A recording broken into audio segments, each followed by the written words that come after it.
Hello guys, welcome to another video. आज मैं एक और स्टोरी को ट्रांसलेट करने जा रहा हूं और हमेशा की तरह मैं इसे हिंदी में ट्रांसलेट करूंगा। इस वीडियो में मैं आपको वर्ड बाय वर्ड मीनिंग के बारे में बताऊंगा और साथ में ग्रामर के पार्ट को भी कवर करूंगा। तो आपसे गुजारिश है कि वीडियो को लास्ट तक ज़रूर देखिएगा ताकि आप इसको अच्छे तरीके से समझ सकें। तो स्टोरी शुरू करते हैं। इस वीडियो का जो टाइटल है वो है tit for tat. Tit for tat हमारा एक फ्रेज है जिसका मतलब होता है जैसे को तैसा। तो ये था हमारा टाइटल। इसको मजीद पढ़ते हैं। इट वॉज नाइट, ये रात का समय था। तो यहाँ पे जो है हमारा सिंपल पास्ट का वाक़या है। सिंपल पास्ट का मतलब होता है जब हम वाज या वर का हेल्पिंग वर्ब के रूप में इसका प्रयोग करते हैं और साथ में नॉन या एडजेक्टिव को लेकर वाक़या बनाते हैं, तो वो हमारा सिंपल पास्ट का वाक़या होता है। तो इट वॉज नाइट, ये रात का समय था या रात थी। A rich man came to an inn. A rich man, एक अमीर आदमी, केम आया। कम का मतलब होता है आना, तो यहाँ पे सेकंड फॉर्म है केम। ये हमारा पास्ट इंडेफिनिट का अफर्मेटिव वाक्य है। तो वो आया कहाँ पे? टू एन इन। इन का मतलब होता है सराय। तो एक अमीर आदमी एक सराय में आया। The door of the in was closed. The door, जो दरवाज़ा था, ऑफ द इन, उस सराय का, वॉज क्लोज्ड, वो बंद था। The rich man was wet due to rain. The rich man, जो अमीर आदमी था, वॉज वेट, वेट का मतलब होता है गीला, तो वो गीला था। Due to rain, due to का मतलब होता है के कारण या की वजह से। तो रेन कहते हैं बारिश को, तो बारिश की वजह से। तो इसका क्या मतलब हुआ? The rich man was wet due to rain, जो अमीर आदमी था वो बारिश की वजह से या बारिश के कारण गीला था। सो इसलिए ही wanted to get in and rest for the night. So इसलिए ही वांटेड, वो चाहता था, to get in, get in का मतलब होता है अंदर जाना, तो वो अंदर जाना चाहता था, एंड रेस्ट, और आराम करना चाहता था, फॉर द नाइट, रात के लिए। ही नोक्ड एट द डोर। नोक का मतलब होता है खटखटाना या दस्तक देना, तो he knocked at the door, उसने दरवाजे पर दस्तक दी। The guard at the gate did not open it. The guard, जो गार्ड था, एट द गेट, गेट पर, डिड नॉट ओपन इट, उसने उसको नहीं खोला, यानी कि जो गेट पर जो गार्ड था उसने दरवाज़ा नहीं खोला।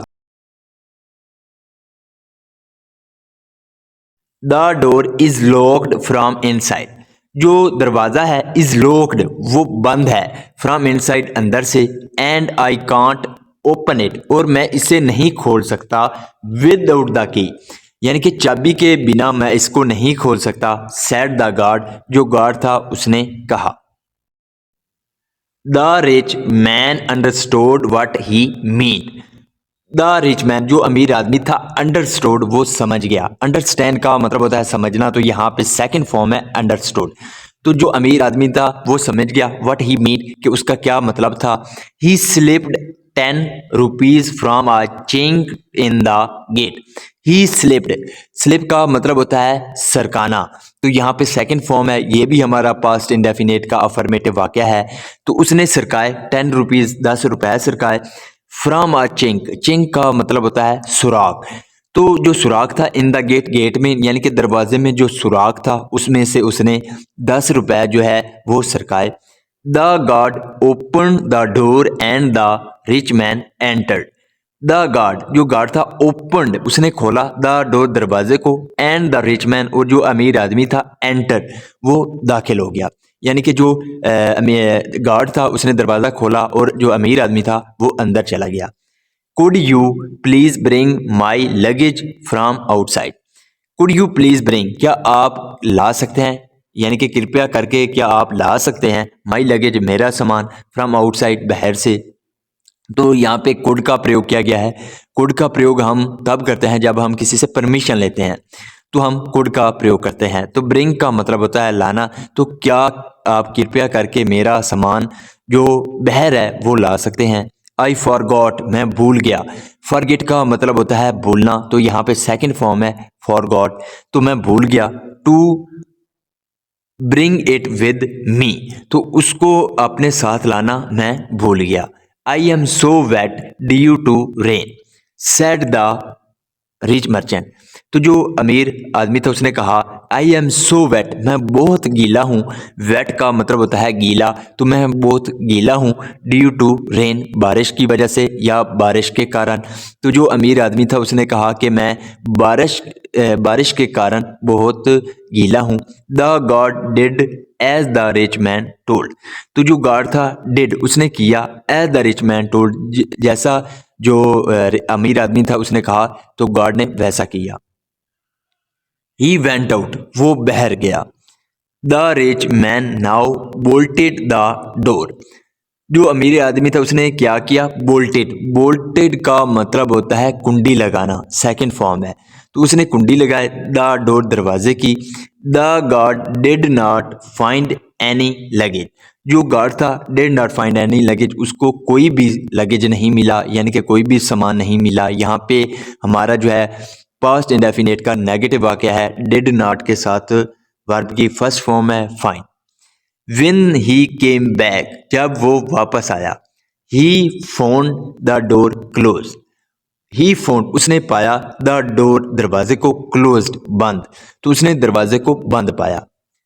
ही नोक्ड एट द डोर, उसने दरवाजे पर दस्तक दी। नोक्ड का मतलब होता है दस्तक देना।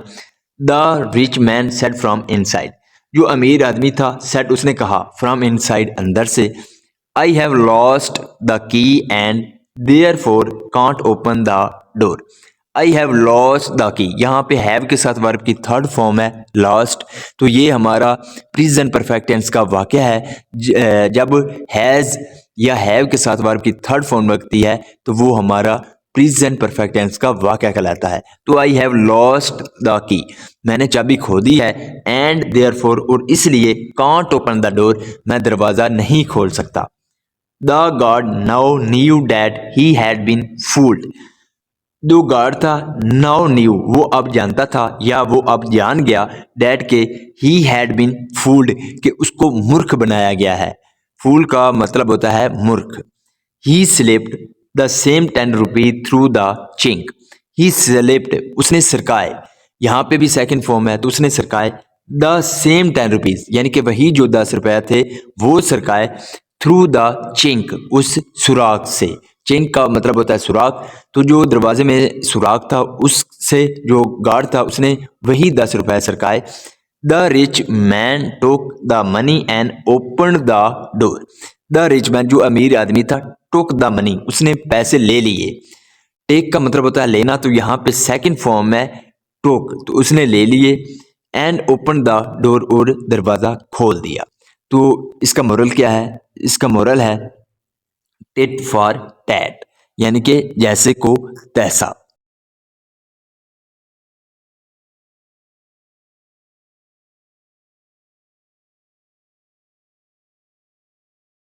So this is the video guys, अगर आपको ये वीडियो अच्छी लगी हो तो इस वीडियो को लाइक कर दें। चैनल पर पहली बार आए तो चैनल को ज़रूर सब्सक्राइब कर दें ताकि इसी तरह की आने वाली वीडियो आप तक पहुंचती रहे। Have a nice day, good bye.